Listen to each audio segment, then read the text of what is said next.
नमस्कार मित्रांनो, कैवल्य पदाच्या या व्हिडिओ सिरीज मध्ये तुम्हा सर्वांचं पुन्हा एकदा स्वागत आहे. आपण कैवल्य पाद बघतोय. या कैवल्य पादामधली वेगवेगळी सूत्र समजून घेण्याचा प्रयत्न करतोय. या सूत्रांमध्ये दडलेले अर्थ शोधताना आपण काही उदाहरणांची जोड देखील करतोय. एका सूत्राचा दुसऱ्या सूत्राशी काही संबंध आहे का, हा संबंध देखील आपण समजून घेण्याचा प्रयत्न करतोय. हा संबंध समजून घेता घेता आपण असंही बघितलं की मन म्हणजे नक्की काय असतं. मन म्हणजे चित्ताचा जो भाग आहे त्याचा पुरुषाशी काही संबंध आहे का.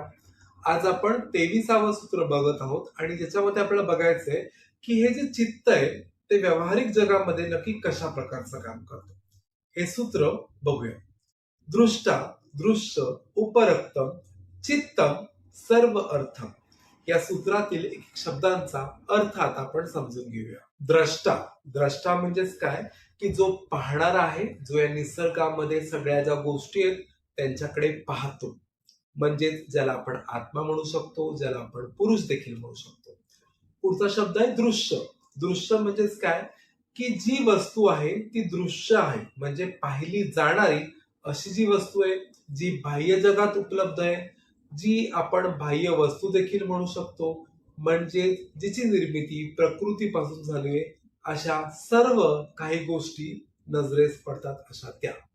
उपरक्तम ह्या दोघांच्या रंगापासून रंजित झालेली. आता हे दोघं म्हणजेच कोण, तर जो दृष्टा आहे, बघणार आहे, आणि जे दृश्य आहे, जे बघितलं जातंय, या दोघांच्या रंगाने रंजित झालेली, प्रभावित झालेली अशी ती उपरक्तम.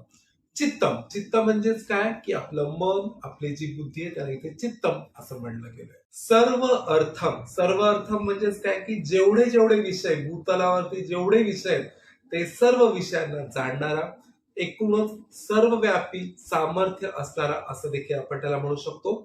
एकंदरीतच या सूत्राचा आपण जेव्हा अर्थ लक्षात घेणार आहोत तो अर्थ आपल्या समोर असा येतो की जेव्हा चित्त म्हणजेच आपलं बुद्धी, आपलं मन जे आहे तो एकाच वेळी जो दृष्टा असतो म्हणजेच आत्मा असतो आणि जे दृश्य असतं म्हणजेच बाह्य स्वरूपातील ज्या वस्तू आहेत या दोहोंच्या रंगाने रंजित झालेला, म्हणजे दोन्ही गोष्टी त्याला प्राप्ती आहेत, त्यावेळेस चित्त हे सर्वार्थ म्हणजेच ज्या काही सर्व वस्तू आहेत त्या वस्तूंचा अनुभव जो आहे तो अर्थ जाणण्यास हे चित्त समर्थ होणार आहे, त्याला तेवढी पॉवर येणार. व्यावहारिक जगामध्ये चित्त हे नक्की कशा प्रकारे काम करतं हे समजून घेण्यासाठी माझ्या हाताला आपण चित्त आहे असं समजून घेऊया.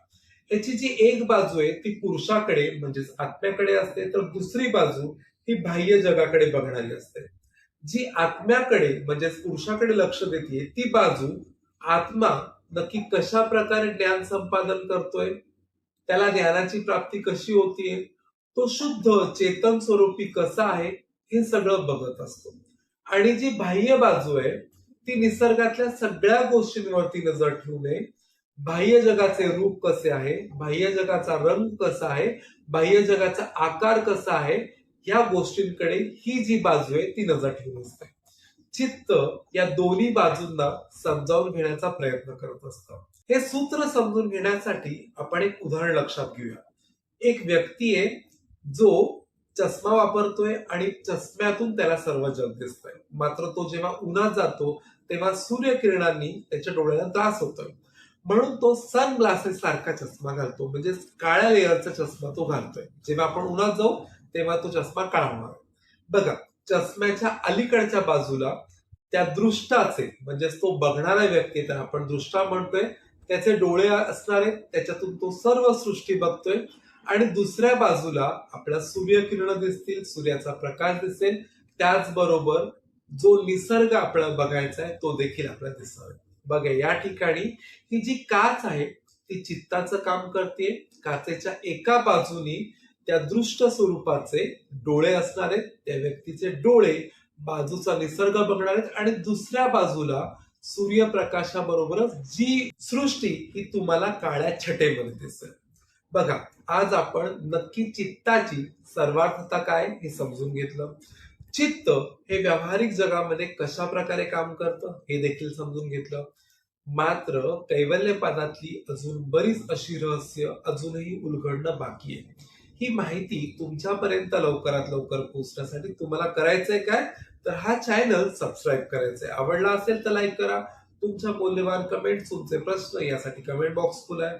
तुमच्या योगी साधक मित्रांना देखील हा व्हिडिओ शेअर करायला विसरू नका.